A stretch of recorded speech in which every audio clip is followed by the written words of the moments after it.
Pudina Thigayal is one of my favorite Thigayals or chutneys of all times.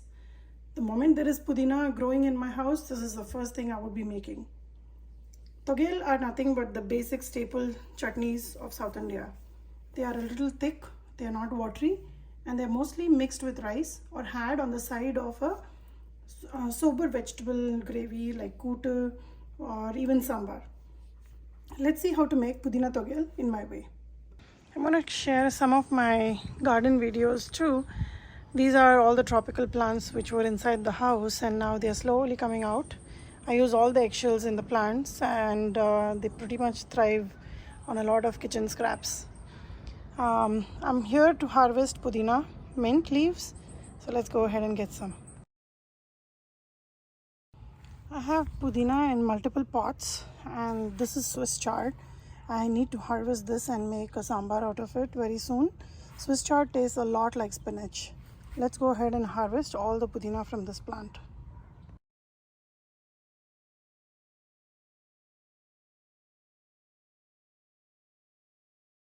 An abundance of Pudina leaf from my garden and I get about this much almost on a weekly basis. So for biryanis, for chutneys, I use it generously. So let me get this washed and let's get on with making the chutney out of it. The basis of any Thigayal, which is called as the chutney, is these three ingredients. 2 tablespoons chana dal, 2 tablespoons urad dal, and I'm using about 5 dry red chilies. You can use more or less according to how spicy you want. Besides that, we need salt, we need hing. I will need about a tablespoon of tamarind juice or a small little marble size piece of tamarind if you don't have it soaked. Now this is the basis. To roast all these, I will be using peanut oil. Today I have Pudina and I'm going to make Pudina Thigayal. Thigayal is nothing but chutney in South. So I'm using only Pudina today. You can use a combination of Pudina and coriander. You can use a combination of Pudina, coriander and ginger. You can just make it with ginger and coriander, which I've already posted, I think. You can make it with onions also. And of course, there is a combination of vegetables like bell peppers and carrots and ridge gourd. So many varieties of Thigayal. I'm going to add one at a time as I make. Today, I will just focus on Pudina Thigayal. Let's see how to make it. I'm heating up the iron kadai here. It's the regular wok that I normally use. Let's go ahead and add about 2 tablespoons of oil.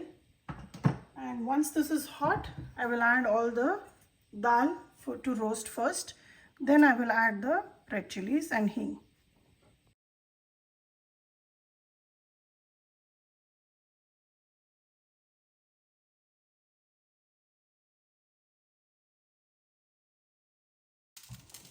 I have roasted the dals and also roasted the Pudina along with the dal. It needs to wilt down to about this much. You don't want to overly cook the Pudina, otherwise you will lose the taste. So just roast it well where the leaves shrink down and just follow as I have shown in the video. So I'm going to take it out in my mixie jar. Now let's add some salt. I'm going to add about 1.5 teaspoons of salt because this is a chutney and in chutneys usually salt is just a tad bit higher because we use it with rice or we use it with breads and things like that. And for the tamarind juice, I'm just adding 1 tablespoon of tamarind juice. If you have not seen the tamarind pulp recipe, go back to the channel and you'll be able to see it. I'm going to grind this to a coarse but not very smooth paste. One thing to remember when you're going to grind the Thigayal or the chutney is don't make it into a watery chutney. All the Thigayal in South India are kept a little thick because we have this tendency to wash the jar and pour that water. So try to grind it as thick as possible and then we can control the amount of water that goes in. So the lesser the amount of water, the longer it will stay in your fridge. And I normally have a Thigayal in the fridge all the time, some kind or the other.